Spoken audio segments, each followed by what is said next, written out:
Ni dia adik kakak saya lubuk keluluk apa ni backing saya ada di kawasan peternak ke saya lah adik kakak.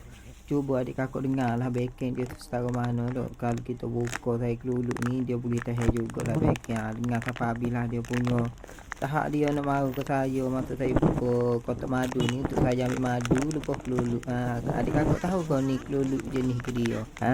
Ni keluluk hitam juga tapi dia ada satu lagi nama dia jenis dia. Acu komen dekat komen ni keluluk apa adik kakak weh. Dia tahu mana adik kakak weh boleh kira ke alamnya adik kakak weh.